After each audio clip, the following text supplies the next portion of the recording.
मेरे प्यारे बच्चों, आज के क्लास में मैं तुम लोगों को कन्यादान कविता पढ़ाने जा रहा हूँ। यह कविता ऋतुराज के द्वारा लिखी गई है।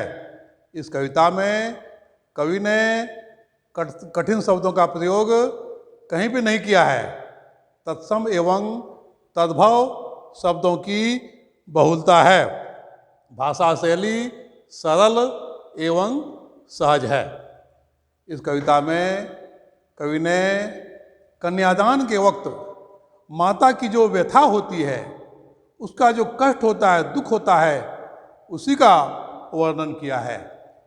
एक माता है जो अपनी बेटी का कन्यादान कर रही है और उस वक्त उसका दुख कितना वास्तविक है, इसी का वर्णन कवि ने किया है।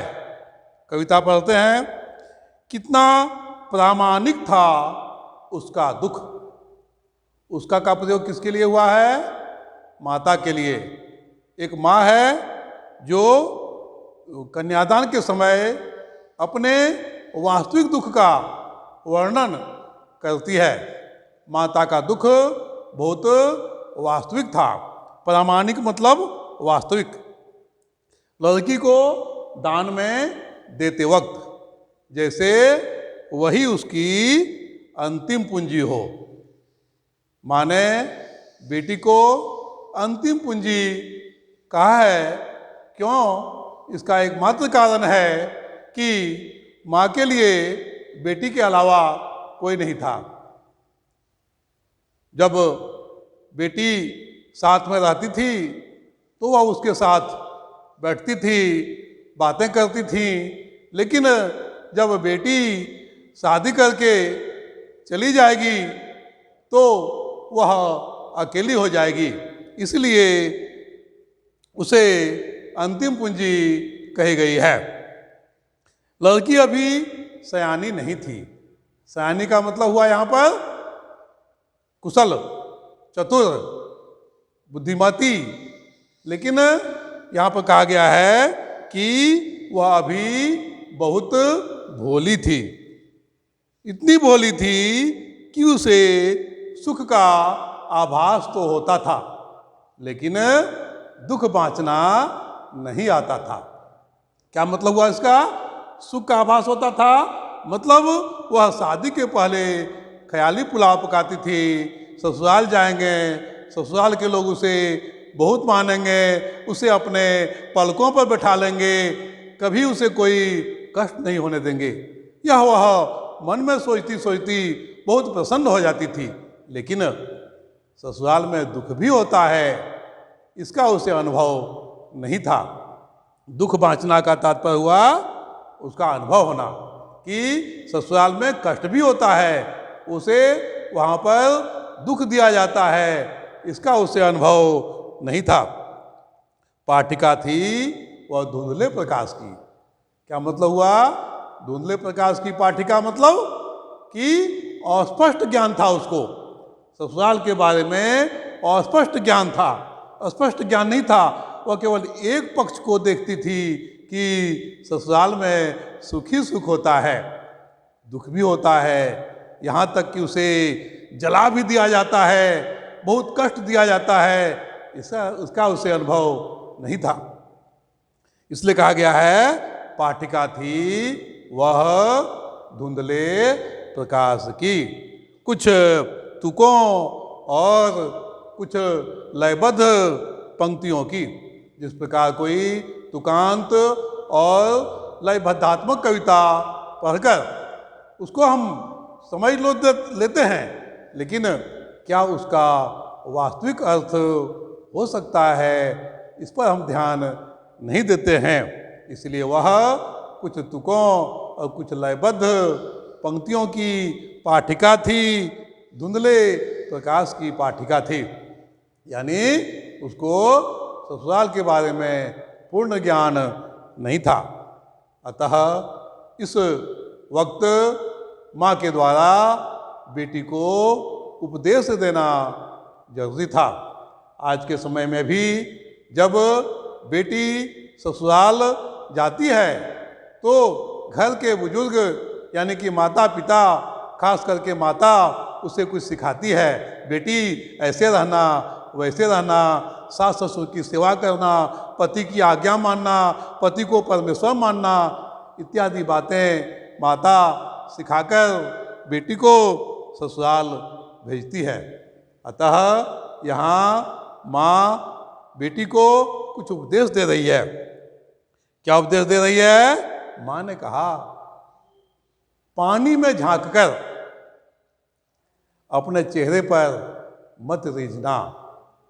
पहला उपदेश है, पहला पॉइंट है कि पानी में देखकर, पानी का तात्पर्य क्या हुआ यहाँ पर? दर्पण, प्रतिबिंब, है ना। दर्पण में अपनी सुंदरता को देखकर प्रसन्न मत होना। हम बहुत सुंदर हैं, ससुराल के लोग मुझे बहुत मानेंगे, बहुत प्यार करेंगे, इस भ्रम में नहीं रहना बेटी, इस भ्रम में कदापि नहीं रहना। आग रोटियां सेकने के लिए है, जलने के लिए कभी नहीं। आग रोटियां सेकने के लिए है, जलने के लिए नहीं। दूसरा उपदेश देती है कि आग का प्रयोग रोटी सेकने के लिए करना, जलने के लिए नहीं करना। इस पंक्ति के माध्यम से कवि समाज की इस भयावह स्थिति की ओर हमारा ध्यान आकृष्ट करती है कि ससुराल में बेटियों को जला भी दिया जाता है, उसे मार दिया जाता है, उसकी जीवन लीला को समाप्त कर दिया जाता है। इस अनुभव को माता जानती थी, इस बात का उसे पता था कि उसकी बेटी को कहीं ससुराल में जला न दे, या वह स्वयं जलने के लिए मजबूर न हो जाए। दो स्थितियां हैं, या तो उसे जला दिया जाता है या उसका इतना अधिक शोषण किया जाता है, उसके साथ इतना बदसलूक किया जाता है कि वह जलने के लिए खुद बाध्य हो जाती है, मजबूर हो जाती है। अतः माता बेटी को यह उपदेश देती है कि आग का प्रयोग रोटी सेकने के लिए करना, जलने के लिए कभी नहीं। तीसरा है, वस्त्र और आभूषण शाब्दिक भ्रमों की तरह बंधन है स्त्री जीवन के। क्या कहा गया है? वस्त्र आभूषण शाब्दिक भ्रम है, यानी शब्द में ही भ्रम है। होता क्या है? होता यह है कि ससुराल में लड़कियों को अच्छा अच्छा वस्त्र देकर, अच्छे अच्छे आभूषण देकर उसे बहला फुसला लिया जाता है, उसे प्रसन्न कर दिया जाता है और उसकी ओट में उसका शोषण किया जाता है, उस पर अत्याचार किया जाता है। अतः माँ बेटी को कहती है कि वस्त्र और आभूषण शाब्दिक भ्रम है स्त्री बंधन के, स्त्री जीवन के, इसलिए उसमें तुम कदापि नहीं फंसना, यानी कि वस्त्र आभूषण के चकाचौंध में नहीं फंसना। और लास्ट पॉइंट है, माँ ने कहा लड़की होना पर लड़की जैसी दिखाई न देना। क्या मतलब हुआ? लड़की होना मतलब लड़की के सहज गुण को रखना, सहनशीलता रखना, घर का काम काज करना, सास ससुर की सेवा करना, पति की आज्ञा मानना, जितने भी लड़की के गुण हैं उन सभी को करना। लेकिन लड़की जैसी दिखाई न देना, इसका मतलब है अपने चेहरे पर कभी भी मासूमियत या भोलापन नहीं आने देना। मासूमियत लाओगे, भोलापन लाओगे तो वे लोग समझ जाएंगे कि लड़की बहुत सीधी है, बहुत सरल है, बहुत सज्जन है, इसके साथ कुछ भी अत्याचार किया जा सकता है। इसलिए जरूरत पड़ने पर तुम थोड़ा सा कठोर होना, अंदर से सरल होना, सॉफ्ट होना, लेकिन ऊपर से कठोर होना, ताकि ससुराल वाले को लगे कि यदि इसके ऊपर अत्याचार करेंगे तो यह विरोध करेगी, नहीं मानेगी, है ना। इसलिए बच्चों, इस कविता में मुख्य बात यह कही गई है कि कन्यादान के समय माता बहुत दुखी थी। दुखी होने का कारण यह था कि वही उसकी अंतिम पूंजी थी। अंतिम पूंजी क्यों कही गई है, तुम लोग समझ गए? इसका उत्तर होगा अंतिम पूंजी इसलिए कही गई है क्योंकि बेटी के अलावा उसका संसार में कोई नहीं था। उसी के साथ सुख दुख के क्षण को बांटती थी और वह भी ससुराल जा रही है, इसलिए उसके पास अब कोई नहीं बची, इसलिए अंतिम पूंजी कही गई है। माँ ने बेटी को क्या क्या सीख दी? क्वेश्चन आंसर बोल रहे हैं। माँ ने बेटी को क्या क्या सीख दी? माँ ने बेटी को निम्नलिखित शिक्षा देते हुए कहा। नंबर 1, पानी में झांककर चेहरे पर मत रीझना। नंबर 2, आग रोटियां सेकने के लिए है, जलने के लिए नहीं। तीसरा है, वस्त्र और आभूषण शाब्दिक भ्रमों की तरह बंधन है स्त्री जीवन के, इसलिए उसके चकाचौंध में न फंसना। चौथा पॉइंट है, लड़की होना पर लड़की जैसी दिखाई न देना। अब तुम बताओ इस क्वेश्चन का उत्तर क्या होगा? लड़की होना पर लड़की जैसी दिखाई न देना। इसका उत्तर यह है कि लड़की के जितने भी सहज गुण हैं, जितने भी सामान्य गुण हैं, उन सभी गुणों को रखना, लेकिन अंदर से भले ही सरल होना और ऊपर से कठोर होना, ताकि उनको यह पता चले कि लड़की बहुत कठोर है, उसके साथ अत्याचार करेंगे, अनाचार करेंगे तो वह उसका विरोध करेगी, है ना।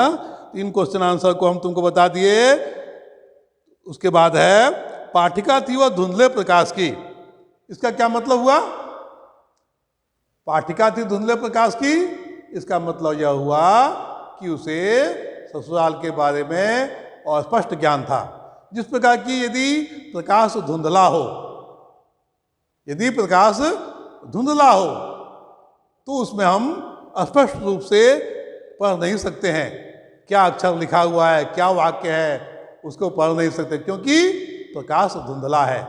उसी प्रकार लड़की को ससुराल के बारे में अस्पष्ट ज्ञान था, उसको पूरा पक्का ज्ञान नहीं था कि ससुराल में सुख के अलावा दुख भी होता है, उसके साथ अत्याचार किया जाता है, उसको मारा पीटा जाता है, इसका पता उसे नहीं था। इसलिए कहा गया है कि वह पाठिका थी धुंधले प्रकाश की।